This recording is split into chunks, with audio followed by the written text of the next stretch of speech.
Collector గారు ఒక అధికారిక సమావేశంలో మాట్లాడుతూ ట్రాఫిక్ నిబంధనల ఉల్లంఘనకు పాల్పడి చలాన్లు గనక పోలీసులు వేసినట్టయితే ఆ చలాన్ల అమౌంట్ అంతా కూడా ఆటో డెబిట్ అంటే నేరుగా పౌరుల యొక్క బ్యాంక్ ఖాతాల నుండి పోలీసు వాళ్ళే ఆటో డెబిట్ చేసుకునే విధంగా చర్యలు చేపడతాము అని చెప్పని ప్రకటించడం జరిగింది. నాకు ఒక్కోసారి అనిపిస్తుంది, రేవంత్ రెడ్డి గారు ఏమైనా అమాయకుడా, కనీస రాజ్యాంగ స్ఫూర్తి కానీ లేకపోతే సాధ్యాసాధ్యాలేంటి కనీస అవగాహన లేకుండా ఏది నోటికి పడితే అది వచ్చి మాట్లాడతాడా? అహంకారమా లేకపోతే అమాయకత్వమా అజ్ఞానమా? మొత్తానికి మాత్రం ఇష్టం వచ్చినట్టుగా మాట్లాడతాడు. చట్టాలపైన కనీస అవగాహన లేకుండా ఇష్టం వచ్చినట్టు మాట్లాడతాడు. నేను అడుగుతాను రేవంత్ రెడ్డి గారిని,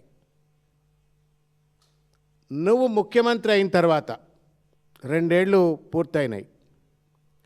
ఈ 2 ఏళ్లలో ప్రజలను బాగు చేసే ఒక్క మంచి పనిని చేసినావా చెప్పు? నువ్వు ఒక్క చట్టబద్ధమైన రాజ్యాంగబద్ధమైన పని చేసినావా చెప్పు? గుండె మీద చేయబెట్టుకొని రేవంత్ రెడ్డి గారు పండుగ ముందు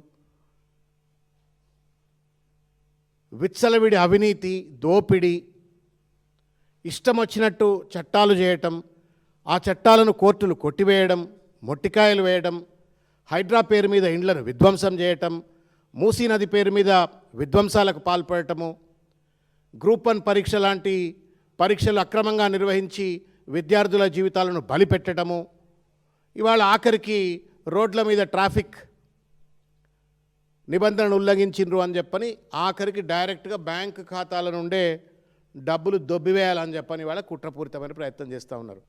కానీ అవసరమైనటువంటి ఒక రీతిలో ప్రజలను చైతన్యపరచండి, ఎడ్యుకేట్ చేయండి. ముందు ఆ గుంతలను అయితే బూడ్చవయ్యా రేవంత్ రెడ్డి, నువ్వు చాలాను వసూలు చేసే ముందు ఎక్కడికక్కడ పోలీసు వాళ్ళకు నువ్వు టార్గెట్లు పెట్టి, పోలీస్ స్టేషన్కి ఇంత టార్గెట్, ఎస్ఐకి ఇంత టార్గెట్, సిఐకి ఇంత టార్గెట్, ఏసీపీకి ఇంత టార్గెట్, ఇట్లా టార్గెట్లు పెట్టి చలాన్లు వసూలు చేస్తూ ప్రభుత్వ ఖజానాను నింపుకుంటూ విచ్చలవిడి దోపిడీకి పాల్పడుతూ రోడ్ల మీద గుంతలు మాత్రం పూడ్చావు, పార్కింగ్కు స్పేసు కల్పించావు. ఏమాత్రం నియమ నిబంధనలు అప్రాప్రియేట్గా ప్రజలను చైతన్యపరచుకుంటా ఎడ్యుకేట్ చేయకుండా, ఎన్వైరన్మెంట్ క్రియేట్ చేయకుండా చలాన్లను మాత్రం ఆటోమేటిక్గా డెబిట్ చేస్తాము అని చెప్పని మాట్లాడటం మీ మూర్ఖత్వానికి, అజ్ఞానానికి, అమాయకత్వానికి, అవగాహన రాహిత్యానికి, చట్టంపై కనీస అవగాహన లేనట్టుగా వ్యవహరిస్తూ ఉన్నారు. You are a chief minister sir, you are expected to know the constitution. రాజ్యాంగం తెలియాలా, చట్టం తెలియాలా. ఆ కుర్చీలో కూర్చున్న తర్వాత నీ నోట్లకెళ్ళి ఒక మాట వచ్చినట్టయితే అది ఫత్వా లాంటిది, అది ఒక ఆర్డర్. నిన్న కూడా చెప్పిన ఇదే మాట. ఈ చీఫ్ మినిస్టర్ ఒక్క పదం మాట్లాడితే ఆ పదం ఒక ఆర్డర్ లాంటిది.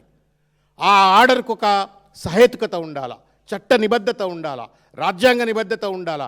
ఏది పడితే అది మాట్లాడితే జోకర్ అయిపోతారు. And you are making governance as a joke and you are becoming a joker.